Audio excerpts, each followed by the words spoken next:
14,000 കോടി രൂപ പത്തനംതിട്ട ജില്ലയിലെ ബാങ്കുകളിൽ അവകാശികളില്ലാതെ കിടക്കുന്നു. 14,000 കോടി രൂപ ധനമുണ്ടാക്കിയ പോരാ, ആ ധനത്തെ ഉപയോഗപ്പെടുത്താൻ അറിയണം. അതാണ് ധനവൃദ്ധൻ. കേരള ടാക്കീസിൽ ശാലിനി എന്ന എന്റെ കൂട്ടുകാരി എന്ന് പറഞ്ഞ സിനിമ കളിക്കുക. ആ സിനിമ കാണാൻ അമ്മയുടെ കൂടെ വന്നു. ആ സിനിമയിൽ അവസാന ഓപ്പറേഷൻ കഴിഞ്ഞിട്ട് ഈ നായിക മരിക്കുന്ന ആ രംഗത്ത് എനിക്ക് സഹിക്കാൻ പറ്റുന്നില്ല. സങ്കടം. ഞാൻ തലയുറ്റി വീണുപോയി. തലയുറ്റി വീണിട്ട് എന്താ ചെയ്യേണ്ടതെന്ന് അറിയില്ല. അപ്പോ എന്റെ അച്ഛൻ ജോലി ചെയ്യുന്ന ഒരു തോട്ടത്തിന്റെ ഉടമ അന്ന് കൂത്തുപറമ്പിലെ ജനതാ മെഡിക്കൽസിന്റെ അസ്വാജിയാണ്. അസ്വാജീനെ ഒന്ന് വിളിക്കാൻ പറഞ്ഞു. അങ്ങനെ അസ്വാജീന്റെ മകൻ മൂസൂട്ടി കാറും എടുത്തിട്ട് എന്നെ കൂട്ടിക്കൊണ്ടുപോയി റഷീദ് ഡോക്ടറെ അടുത്ത് കൊണ്ടുപോയത്. എനിക്ക് പോകും, ചെറിയ കുട്ടിയാണ് ഞാൻ, എനിക്ക് മറന്നുമില്ല. റഷീദ് ഡോക്ടറെ ആദ്യമായിട്ട് ഞാൻ കാണുന്ന അന്നാണ്. ഞാൻ വിചാരിച്ച് ഞാൻ ചത്തുവെന്ന് വിചാരിച്ചിങ്ങനെ നിൽക്കുമ്പോൾ റഷീദ് ഡോക്ടർ എന്തും കട പേടിക്കുന്നു പറഞ്ഞിട്ട് ചിരിച്ചുകൊണ്ടെന്ന് കണ്ട ആ മുഖം ഞാൻ മറന്നുപോയില്ല. അതിനുശേഷം പിന്നെ ഗോപിനാഥൻ ഡോക്ടർ, ബാലേന്ദ്രൻ ഡോക്ടർ, അതുപോലെ പിന്നെ ഗീത ഡോക്ടർ, രാഘവൻ ഡോക്ടർ, ഇവരെല്ലാം ഇപ്പൊ എന്റെ പ്രസംഗത്തിലെ കഥാപാത്രങ്ങളാണ്. ഇവരത് കേട്ടിട്ടുണ്ടോന്ന് എനിക്കറിയില്ല. രാഘവൻ ഡോക്ടർ അദ്ദേഹത്തിന്റെ മരുമകനെ കുറിച്ച് പറഞ്ഞ, ബാംഗ്ലൂരിലുള്ള മരുമകനെ കുറിച്ച് പറഞ്ഞ അനുഭവങ്ങൾ ഞാൻ മിക്ക കോളേജുകളിലും പറയാറുണ്ട്. ഗീത ഡോക്ടറെ പറ്റിയിട്ട് രാമായണത്തിലെ ഗർഭസ്ഥ ശിശുവിന്റെ വളർച്ചയുമായി ബന്ധപ്പെട്ട ഒരു വിഷയത്തെ പറ്റി പറയുമ്പോൾ ഞാൻ ഗീത ഡോക്ടറുമായിട്ട് ബന്ധപ്പെടുത്തിയിട്ട് പറയാം. ഹക്ക് ഡോക്ടർ എന്റെ നാട്ടിലെ ചിറ്റാരിപ്പറമ്പുകാരൻ തന്നെയാണ്. ചിറ്റാരിപ്പറമ്പിൽ ഞങ്ങൾ ജനപ്രതിനിധികൾ പോകുന്നതിനേക്കാൾ രോഗികളെ കാണാനും മരിച്ച വീട്ടിലും പോകുന്ന ആള് ഹക്ക് ഡോക്ടർ. ബാലേന്ദ്രൻ ഡോക്ടർ പിന്നെ എപ്പോഴും ഞങ്ങള് പണ്ട് സംഭാവന പിരിവിന് കോളേജിൽ പഠിക്കുന്ന കാലത്ത് ഇലക്ഷൻ ഫണ്ടിന് പോകുന്നുള്ള പരിചയ. അന്ന് മുതൽ പോയാല് ഞങ്ങൾ പുറത്തിറങ്ങുന്ന രോഗികൾ മുഴുവൻ ഞങ്ങളെ ചീത്ത പറയും. കാരണം എന്താ പറയും, ഒരമണിക്കൂർ വർത്താനം പറയും. ഇവര് പുറത്ത് ആളിയിരുത്തിയിട്ട് നമ്മളോട് വർത്താനം പറയും, രാഷ്ട്രീയം പറയും. അങ്ങനെയുള്ള, അതുപോലെ ബേബി ബേക്കേഴ്സിന്റെ ഉടമ. ഞാൻ മിക്ക 2 മാസം കൂടുമ്പോൾ ഗൾഫിൽ ഒരു പരിപാടിക്ക് പോയി. ഞാൻ ആ പരിപാടിക്ക് പോകുമ്പോ ബേബിയിൽ നിന്നുള്ള എന്തെങ്കിലും ഒരു ഐറ്റം ബിസ്ക്കറ്റ് വാങ്ങിയിട്ടാ പോകും, അവിടെയുള്ള സുഹൃത്തുക്കൾക്ക് കൊടുക്കാൻ വേണ്ടി. അവിടെ എത്തുമ്പോ ബേബിയിലെ ഐറ്റം എന്ന് പറയുമ്പോൾ അവിടെ അതിന്റെ മൂല്യം കണ്ടത്, അജ്മീർ ദർഗ കാണാൻ ഞാൻ പോയിരുന്നു. അവിടുന്ന് കുറച്ച് നൂല് വാങ്ങി.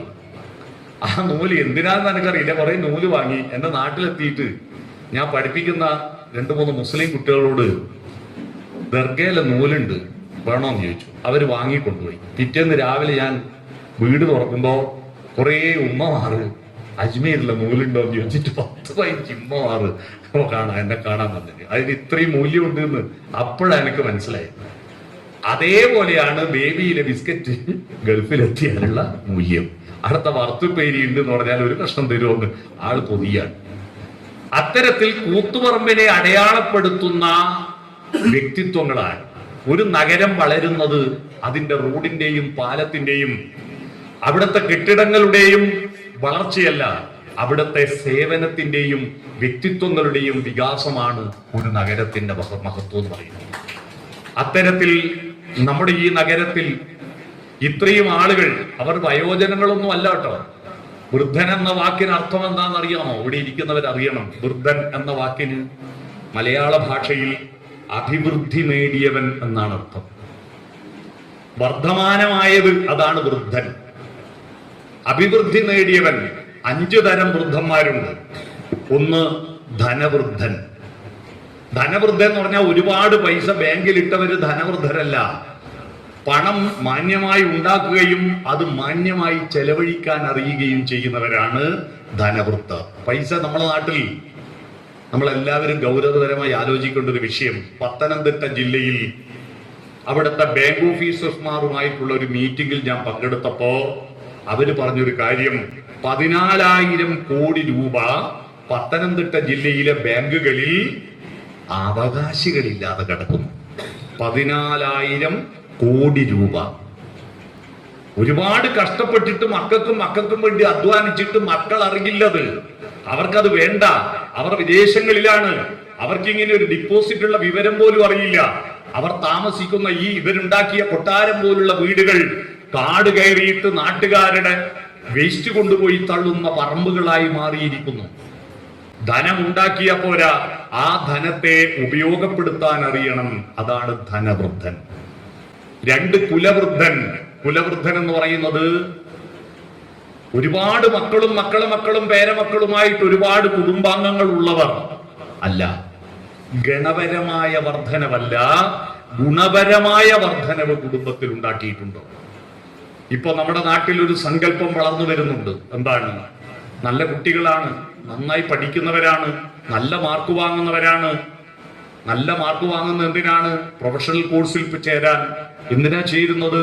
പെട്ടെന്ന് തന്നെ പ്ലേസ്മെന്റ് കിട്ടി ജോലി കിട്ടാൻ. ജോലി കിട്ടിയിട്ടോ കൊട്ടാരം പോലുള്ള വീടെടുക്കാൻ, വീടെടുത്തിട്ടോ ആനമതിൽ പോലെ വലിയ മതിൽ കെട്ടാൻ, എന്നിട്ട് റിമോട്ട് കൺട്രോളിന്റെ ഗേറ്റ് പിടിപ്പിക്കാൻ, എന്നിട്ട് കുറെ ചെടി വാങ്ങിയിട്ട് വളർത്തും. ആ ചെടി ആര് കാണും? നാട്ടുകാർ കാണാൻ വിടൂല, മതിൽ കെട്ടിയിട്ടുണ്ട്. വീട്ടുകാർ കാണോ? വാതിൽ തുറക്കൂല. എല്ലാ വീടിന്റെയും വാതിൽ അടഞ്ഞു കിടക്കുക. എന്നിട്ട് മനുഷ്യരിൽ വിശ്വാസം ഇല്ലാത്തത് കൊണ്ട് ഒരു പട്ടിയെ വാങ്ങിപ്പോറ്റും. എന്നിട്ട് രാത്രി ഒരു 9 മണിക്ക് ശേഷം ഈ ഗേറ്റ് തുറക്കും. എന്തിന്? ഈ പട്ടിയെ വിസർജിക്കാൻ കൊണ്ടുപോകാൻ മാത്രം ഗേറ്റ് തുറക്കുന്ന കുറെ വിഡ്ഢികൾ നമ്മുടെ നാട്ടിൽ വളർന്നു വരികയാണ്. മനുഷ്യൻ എന്ന വാക്കിന്റെ അർത്ഥം എന്തെന്ന് തിരിച്ചറിഞ്ഞുകൊണ്ട് ആ മനുഷ്യന്റെ ജീവിതം രസകരമായി മുന്നോട്ട് പോകണം. അങ്ങനെയുള്ള മനുഷ്യരെ മക്കളെ സൃഷ്ടിക്കാൻ കുലവൃദ്ധൻ, സംസ്കാരത്തിന്റെ പ്രവാഹം. പുഴയും തോണിയും തമ്മിൽ നടന്നൊരു തർക്കത്തെപ്പറ്റി നിങ്ങൾ കേട്ടിട്ടുണ്ട്. സോഫോക്ലിസിന്റെ കഥയിൽ അതിനെക്കുറിച്ച് വിഷ്ണുനാരായണ നമ്പൂതിരി എന്നൊരു കവി, എന്റെ അധ്യാപകൻ കൂടിയാണ് ബ്രണ്ണൻ കോളേജ്, അദ്ദേഹം എഴുതിയ റിപ്പബ്ലിക് എന്നൊരു കവിതയുണ്ട്. ആ കവിതയിലെ പ്രമേയം റിപ്പബ്ലിക്കൻ ഭരണകൂടത്തിന്റെ സൃഷ്ടാവായിരിക്കുന്ന ഫിലോസഫറായ സോഫോക്ലീസിന്റെ മകൻ അച്ഛനെതിരായിട്ട് കേസ് കൊടുത്തു. അച്ഛന് വയസ്സായി, കണ്ണ് കാണാതായി, കാത് കേൾക്കാതായി. ഇനി വീടിന്റെയും ഭണ്ഡാരത്തിന്റെയും താക്കോൽ എന്നെ ഏൽപ്പിക്കണം. അച്ഛൻ തരുന്നില്ല. കോടതി കേസ് കൊടുത്തു. കോടതി സമൻസ് അയച്ചിട്ട് സോഫോക്ലീസിനെ വിളിച്ചു വരുത്തി. പ്രതിക്കൂട്ടിൽ നിൽക്കുകയാണ് സോഫോക്ലീസ്. വിഷ്ണുനാരായണ നമ്പൂതിരി വളരെ മനോഹരമായിട്ട് അത് അവതരിപ്പിക്കുന്നുണ്ട്. ഏതൻസിലെ തെരുവുകളിൽ നിന്നുള്ള ഇളങ്കാറ്റ് അദ്ദേഹത്തിന്റെ താടിരോമങ്ങളെ ഇളക്കിക്കൊണ്ട് കടന്നു പോകുമ്പോൾ ആ താടിരോമങ്ങൾ മന്ദം മന്ദം തലോടിക്കൊണ്ട് പ്രതിക്കൂട്ടിൽ നിൽക്കുന്ന സോഫോക്ലീസിനോട് ന്യായാധിപൻ ചോദിച്ചു, ഇനി കേൾക്കട്ടെ സോഫോക്ലീസ്, താങ്കൾക്കെന്തുണ്ടു കഥിക്കുവാൻ? ഉയർന്നോ ന്യായപീഠത്തിൽ നിന്ന് ചോദ്യം പൊടുന്നനെ. എന്താണ് താങ്കൾക്ക് പറയാനുള്ളത്? സോഫോക്ലീസ് അക്ഷോഭ്യനായിട്ട് പറഞ്ഞു, ശരിയും തെറ്റുമൊന്നും തീർച്ചപ്പെട്ടിട്ടില്ല ഇതേവരെ. ആത്യന്തികമായി ശരിയേതാണ് തെറ്റേതാണെന്നൊന്നും ഇതുവരെ തീർച്ചപ്പെട്ടിട്ടില്ല. പക്ഷേ മകനോട് പറയുന്നു, വാദിക്കൂട്ടിൽ നിൽക്കുന്ന മകനോട്, മകനെ, ഞങ്ങൾ തൻ കർമ്മപഥങ്ങളിൽ നിൻ വലങ്കാൽ വച്ചു കരേറു നീ വാ ഞങ്ങളുടെ വഴിയിലൂടെ. പക്ഷേ അത് ഏതുപോലെ ആകരുത്. താനിരിക്കും മഹാവൃക്ഷ ശാഖ വെട്ടി മുറിപ്പവൻ, തനിക്ക് പാൽ തരും ഗോവിന മാംസമോർത്തു വധിപ്പവൻ. ഇരിക്കുന്ന കൊമ്പ് മുറിക്കുമ്പോലാവരുത്. പാല് തരുന്ന പശുവിനെ ഇറച്ചി തിന്നാൻ കൊല്ലുന്നത് പോലെ ആവരുത്. അതിനടുത്തൊരു വരിയുണ്ട്. എത്ര മനോഹരമായ ഒരു അലങ്കാരമാണത്. നൗക മഹാനദിയെ ധിക്കരിക്കുമ്പോലാകരുത്. നൗക എന്ന് പറഞ്ഞാൽ തോണി. തോണിയും പുഴയും തമ്മിൽ ഒരു തർക്കം നടന്നു. ആരാണ് കേമൻ, പ്രഗത്ഭൻ എന്നായിരുന്നു തർക്കം. ആ തർക്കത്തിൽ വിജയിച്ചത് തോണിയാണ്. കാരണം മാനദണ്ഡ പ്രകാരം ആരാണ് മേലെ അവൻ പ്രഗത്ഭൻ, ആരാണ് താഴെ അവൻ പ്രഗത്ഭനല്ലാത്തവൻ. തോണി മേലെയാണ്, പുഴ അടിയിലാണ്. അപ്പൊ തോണി വിജയിച്ചു. തോണി വിജയിച്ചപ്പോ പുഴ പറഞ്ഞു, ആയിക്കോട്ടെ, ഞാനങ്ങ് വറ്റിക്കളയാം.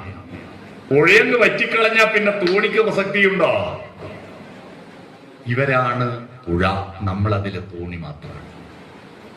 നമ്മുടെ കഴിഞ്ഞുപോയ തലമുറയാകുന്ന പുഴയിൽ ഒഴുകുന്ന തോണി മാത്രമാണ് പുതിയ തലമുറ. ആ സംസ്കാരത്തിന്റെ പ്രവാഹത്തെ, പുഴയെ കുളമാക്കി കെട്ടിക്കിടക്കാൻ അനുവദിക്കാതിരിക്കാനാണ് വയോജന സംഗമങ്ങൾ.